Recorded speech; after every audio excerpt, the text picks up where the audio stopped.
सरकार के आदेश को साइड करते हुए राजस्व का करोड़ों रुपए रोज एक घोटाले के तरीके से या सुनियोजित तरीके से यहाँ पर पूरे विभागीय तंत्र पर सवाल खड़ा करता है कि आखिर ओवरलोड वाहन टोल टैक्स से कैसे निकल जाते हैं। हमारे साथ इस मामले पर ज्यादा बातचीत करने के लिए लखनऊ के ARTO प्रवर्तन आलोक कुमार यादव जी हैं। किस तरीके से इसका खुलासा करते हैं कि लोग टोल टैक्स से नंबर बदल कर या कैसे निकल जाते हैं? अभी हम लोग के पास जो है जो टोल प्लाजा है उनसे 2 महीने की जनवरी फरवरी की जो है ओवरलोड वाहनों की सूची मिली थी। उसमें जितने ओवरलोड वाहन गुजरे हैं उनके चालान करने के लिए इसमें इटौजा टोल प्लाजा से हम लोग सूची प्राप्त हुई थी। तो जब उन टोल प्लाजा सूची देखी गई तो उसमें बहुत से ऐसे वाहन थे जिनका नंबर ऐसा है जो ट्रेस नहीं हो पा रहा है, या कुछ ऐसे नंबर हैं जो भारतवर्ष में कोई ऐसा राज्य ही नहीं बना है कि जिससे जो है उनका कोड जनरेट हो सके। जैसे यूपी में यूपी नंबर होता है या बिहार में BR होगा, वो MA नंबर से भी कोई गाड़ियों का उन्होंने बना दिया है, कोई MT नंबर से बन गया है। तो जो ऐसे नंबर फेक नंबरों पर भी गाड़ियों को जो है निकाला जा रहा है और वो सूची में वो नंबर अंकित हैं, तो उनको जब देखा जा रहा है तो उनका चालान नहीं किया सकता क्योंकि वो सो ही नहीं करते हैं। तो आज एक प्रवर्तन के दौरान एक गाड़ी हम लोग को मिली थी, तो जब उस गाड़ी का टायर चूंकि फट गया तो उस गाड़ी के जो चालक से पूछा गया तो उसने एक टोल की पर्ची दी, क्योंकि इसमें जो उसका लोड लिखा हुआ था तो उस पर्ची में जो लोड था और जो ओवरलोडेड गाड़ी था उसमें MA नंबर लिखा था। तो मैंने पूछा कि ये तो गाड़ी पर जो आपका नंबर है UP 32 है, तो ये MA नंबर की क्यों पर्ची लिए हो? तो उसने बताया कि हम लोग को वही पर्चियाँ मिलती हैं। तो उसने एक और पर्ची, दूसरी पर्ची भी दिखाई कि 2-3 दिन पहले वो 30 तारीख गुजरा था तो उसको भी वही पर्ची मिली हुई थी, एक अलग पर्ची, तो उसमें भी MA करके सीरीज बनी हुई थी। तो इससे ये लगा कि ये फेक नंबर से उसको पर्चियाँ मिल रही हैं और ओवरलोड गाड़ी जब निकलती है और वो लिस्ट अगर मान लीजिए हमारे सामने रखी जाए तो उसको तब भी हम चालान नहीं कर सकते। तो इस संबंध में एक मुकदमा जो है सरोजनी थाने के लिए दर्ज करने के लिए एक आवेदन दिया गया है। उनकी प्रथम सूचना रिपोर्ट दर्ज की जाए और इसकी जांच की जाए कि ऐसी कितनी गाड़ियां जिनके फेक नंबर बनाए जा रहे हैं, या कोई टोल कर्मी तो नहीं इन्वॉल्व है, या वो गाड़ी का वाहन स्वामी तो नहीं इन्वॉल्व है कि जो उसको इस तरीके से निकालता है। अच्छा, कौन कौन से टोल हैं जो लखनऊ के सीमावर्ती इलाके में है और उन्हीं टोल के माध्यम से फर्जी नंबर लगा करके गाड़ियां ओवरलोड प्रवेश कर रही हैं? टोल तो सीमावर्ती में जैसे रायबरेली का भी एक टोल प्लाजा आता है, और जो कानपुर रोड पर जो टोल प्लाजा है वो उन्नाव में आता है, वो लखनऊ में नहीं आता है। एक हरदोई रोड पर टोल प्लाजा है और एक जो है इटौजा में जो हमारे सीतापुर के लिए टोल प्लाजा है। सुल्तानपुर पर जो टोल प्लाजा है वो अन्य डिस्ट्रिक्ट में आता है। तो ये सीमावर्ती टोल प्लाजा है।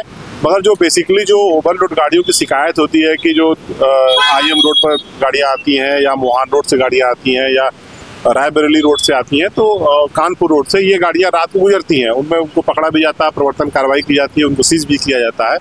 तो बेसिकली सबसे अधिक जो गाड़ियाँ जिन टोलों से निकल के आती है वो कानपुर रोड दिखाई देता है, या मोहान के रास्ते से जो गाड़ियाँ आती हैं वो है, और निकलती है सीतापुर जाना होता है तो इटौजा टोल प्लाजा पड़ता है। तो हम लोग का इटौजा टोल प्लाजा चूँकि हमारे क्षेत्र में आता है तो उसकी सूची मिली थी, तो उस सूची से हम लोग चालान कर रहे थे। तो उसमें लगभग जो है आधे नंबर्स जो है अनट्रेसेबल है, और जबकि ओवरलोडेड गाड़ियाँ। अच्छा, कई बार ये भी होता है कि छोटे वाहनों का भी चालान कर जाते हैं कि किसी छोटे वाहन के भी नंबर का इस्तेमाल किया गया था। हाँ, उसमें जैसे ई-रिक्शा के भी नंबर दिखाई देते हैं और मोटरसाइकिल का भी नंबर होता है, या किसी प्राइवेट व्हीकल्स का भी नंबर आता है। तो इसलिए उसको ध्यान दिया जाता है कि अगर बाई द वे टोल आँख बंद करके अगर उसके जो टोल प्लाजा की अगर गाड़ी का लिस्ट से ही चालान अगर कर दें तो किसी दूसरे वाहन का भी चालान हो सकता है जो उस भार क्षमता का है ही नहीं, या वो वाहन जो है माल ढोने के लिए बना ही नहीं है। इसलिए उसको एक बार पहले उसको देखा जाता है, इसमें 10-15 दिन उसके एनालिसिस की जाती है कि ये वाहन नंबर ये सही है कि नहीं सही है, उसके बाद उसको किया जाता है। अच्छा, फिर ऐसे में क्या करते हैं? मतलब वाहन तो ओवरलोड है, उसका वजन ज्यादा दिख रहा है, लेकिन नंबर छोटे वाहन का है, फिर ऐसे में क्या करते हैं? छोड़ देते हैं क्या? नहीं, अभी देखिए जो जिन वाहनों का चालान हो पा रहा है उनको सब कर करके एक लिस्ट बन रही है, और जो वाहनों का चालान नहीं हो गया उनकी अलग लिस्ट बन रही है। वो फिर लिस्ट NHAI को प्रेषित की जाएगी टोल प्लाजा के लिए कि ये नंबर ट्रेस नहीं किए जा सके, ये इनके नंबर गलत थे या छोटे वाहनों के नंबर थे, ताकि वो अगर उनके टोल पर कोई गाड़ी गुजरे तो उसके नंबर को देख लें, क्योंकि हाई सिक्योरिटी नंबर प्लेट भी लगी रहती है। जो गाड़ी आज पकड़ी गई थी उसके आगे और पीछे हाई सिक्योरिटी नंबर प्लेट लगा हुआ है, और हाई सिक्योरिटी नंबर प्लेट लगे होने के बावजूद भी अगर उसका दूसरा नंबर लिखा जा रहा है तो या तो जानबूझ के हो सकता है या क्यों लिखा गया। और कुछ लोग कहते हैं फास्टैग में भी जब फास्टैग बनाया जाता है तो उसकी भी एक अलग व्यवस्था है कि पैन कार्ड है, आधार कार्ड है, गाड़ी का नंबर है।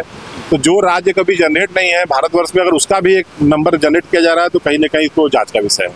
अच्छा, ऐसे में ये देखा जा रहा है कि जैसे ये लोग निकलते हैं आते हैं, लखनऊ में कितनी गाड़ियाँ किन किन जिलों से आने की संभावनाएं रहती है, मोरंग या गिट्टी की जो भी हो? अब लखनऊ में तो खनन का क्षेत्र नहीं है, तो जो भी खनन की गाड़ियाँ हैं वो अन्य जनपदों से ही लखनऊ में आती है, और यहाँ भाई भारी पैमाने पर कंस्ट्रक्शन होता है और इसके बाद भी और जनपद है जहाँ पर जाती हैं। तो यहाँ पर रिंग रोड भी है जो आपका किसान पथ के नाम समझ लीजिए, फिर शहीद पथ भी है, और करीब 7 ऐसे रास्ते हैं लखनऊ में आने और जाने के हैं। और प्रवर्तन दल भी यहाँ पर छोटा है, एक ARTO प्रवर्तन पोस्टिंग है और 3 PTO हैं। और जबकि यहाँ पर जो स्थिति है कि अधिक संख्या में अधिकारी होने चाहिए जो उसको राउंड द क्लॉक देख सके, तो भारी मात्रा में गाड़ियाँ गुजरती हैं और उनको ट्रेस करने के लिए टोल प्लाजा की अगर लिस्ट प्रॉपर मिले तो आप सारी लिस्ट को देख सकते हैं। टोल प्लाजा वाले से किसी से बात हुई इस संबंध में कुछ कहा? ये टोल प्लाजा के लिए तो इस संबंध में आज कोई बात नहीं हुई है, वो हमारे RTO साहब से उनकी बात हुई थी कि वो इस मामले को लेकर आगे क्या स्टैंड करेंगे, वापस ले लेंगे एप्लीकेशन? नहीं, एप्लीकेशन जो वापस नहीं लिया जाएगा, उस पर पुलिस अपनी जांच करेगी कि ऐसा क्या है। तो देख सकते हैं कि लखनऊ में बड़े स्तर पर जो नज़दीकी टोल टैक्स हैं उन पर ओवरलोड वाहन करोड़ों का चूना राजस्व को लगा रहे हैं और इस विकल्प को सुनियोजित तरीके से अपनाया जा रहा है। तमाम जो ट्रक हैं वो मोरंग और गिट्टी लेकर के विभिन्न जनपदों से राजधानी लखनऊ से होते हुए कई विभिन्न जनपदों में गुजर रहे हैं। शासन की मंशा थी कि ओवरलोड वाहनों को रोका जाए, सड़क सुरक्षा पर ध्यान दिया जाए। अब ऐसे में इसका विकल्प उन ऐसे नकलची लोगों ने कूट रचित कर या फिर अपने संगठित होकर इस तरीके से इस सारी चीज़ों को नुकसान पहुंचाने का काम शुरू किया है, जिसमें जो आप देखते हैं हाई सिक्योरिटी नंबर लगा है उस पर भी अब खेल किया जा रहा है। करोड़ों का चूना सरकार को राजस्व का लगाया जा रहा है, जिससे तमाम परिवहन के अधिकारी चालान नहीं कर पा रहे हैं। ऐसे में यहाँ पर लखनऊ में एक प्रकरण से संबंधित ARTO के द्वारा थाने में मुकदमा लिखाने के लिए FIR के लिए एप्लीकेशन दी है। अब देखना कि मुकदमा कब तक होगा। इससे पहले भी लखनऊ में STF के द्वारा कार्रवाई की गई, जिसमें कई परिवहन के अधिकारियों पर गाज गिरी है।